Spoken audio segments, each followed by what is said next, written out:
Olá, neste Deep Dive a gente vai mergulhar num tema bem importante, a relação do Brasil com o Pacto Internacional sobre Direitos Econômicos, Sociais e Culturais, o PIDESC. Oi, um tema fundamental mesmo. Para quem talvez não esteja tão familiarizado, o PIDESC é um tratado da ONU lá de 1966, né? Isso, ele veio da Declaração Universal de Direitos Humanos. E foca naqueles direitos, bom, tipo trabalho digno, saúde, educação, moradia, direitos que geralmente precisam de uma ação do Estado para acontecer, certo? Exatamente. Os chamados direitos de segunda dimensão. E ele nasceu junto com outro pacto sobre direitos civis e políticos, por causa das divisões da Guerra Fria, né? Pois é.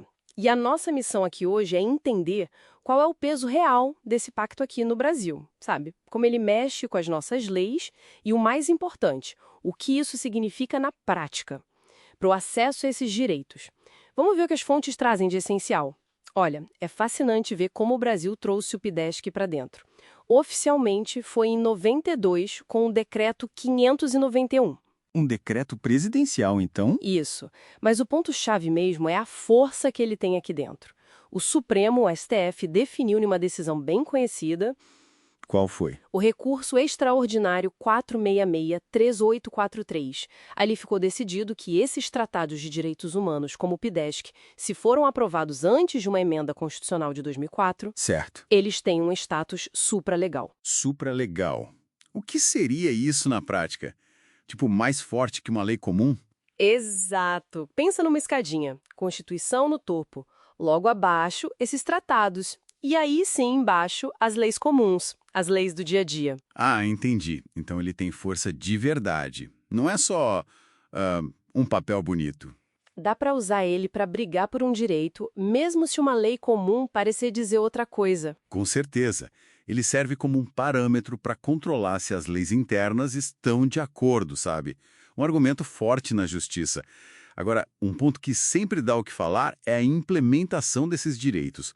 O próprio PIDESC fala em implementação progressiva. Ah, sim, aquela ideia de que os países têm que usar o máximo de recursos que tiverem para, aos pouquinhos, garantir os direitos. Mas isso não soa meio como uma brecha para empurrar com a barriga? É uma preocupação válida, mas não é bem assim. Não é um cheque em branco, sabe? O Comitê da ONU, que cuida do PIDESC, já deixou claro, tem obrigações que são para já, imediatas. Quais? Não discriminar ninguém. O acesso aos direitos tem que ser igual para todos. Segundo, o Estado tem que tomar medidas concretas, tem que mostrar serviço, criar leis, políticas, programas. Não pode ficar parado. Faz sentido, tem que agir. E tem mais um princípio aí, muito importante, mesmo que não esteja escrito com todas as letras no pacto. A proibição do retrocesso social. Ah, eu já ouvi falar disso. É o efeito cliquê, né? Tipo uma catraca. Isso mesmo. A ideia é que o nível de proteção que a sociedade alcançou, seja em saúde, educação, o que for, não pode ser diminuído depois, a menos que tenha uma justificativa muito, mas muito forte mesmo. E o nosso STF reconhece esse princípio. Entendi.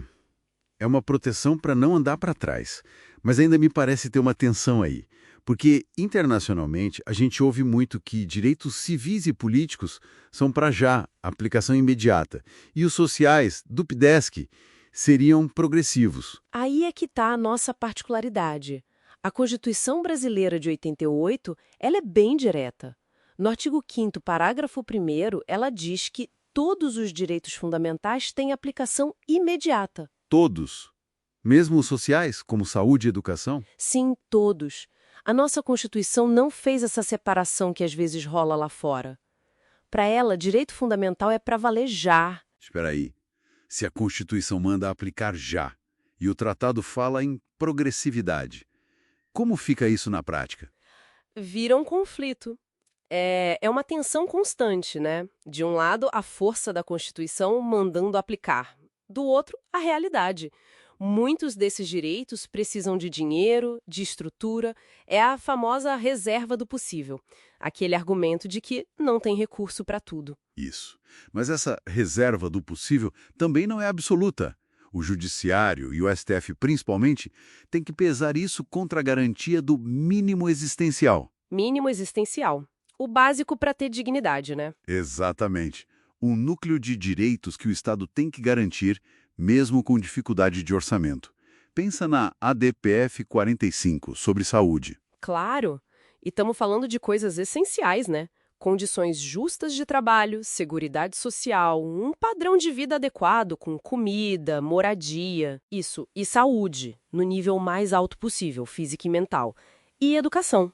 Os artigos 6, 9, 11, 12, 13 e 14 do Pacto detalham isso. Direitos básicos para uma vida digna mesmo. Sem dúvida. E para ver se os países estão cumprindo, existe um comitê na ONU. Ele analisa os relatórios que os governos enviam periodicamente. Certo, os relatórios. Mas, além disso, criaram um outro jeito que parece mais direto, né? Um protocolo facultativo. Sim, um protocolo de 2008 que entrou em vigor em 2013. E ele permite que pessoas, indivíduos ou grupos façam denúncias direto para esse comitê da ONU se acharem que seus direitos do PDESC foram violados. É isso. Exato.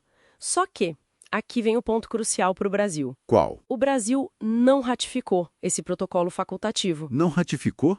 O que significa isso? Assinou, mas não vale aqui dentro. Isso, assinou lá atrás, em 2009, mas não completou todo o processo interno no Congresso para ele ter força de lei aqui. Eita! E a consequência prática disso é o quê? Que uma pessoa aqui no Brasil, se sentir que seu direito à saúde ou educação previsto no PDESC foi violado, não pode usar esse canal específico da ONU para reclamar contra o Brasil? Exatamente isso. Para este mecanismo específico do protocolo facultativo ao PDESC, a porta está fechada. É bom dizer que existem outras vias, tá? O sistema interamericano, por exemplo, aceita denúncias sobre alguns direitos sociais por causa de outro tratado, o Protocolo de São Salvador.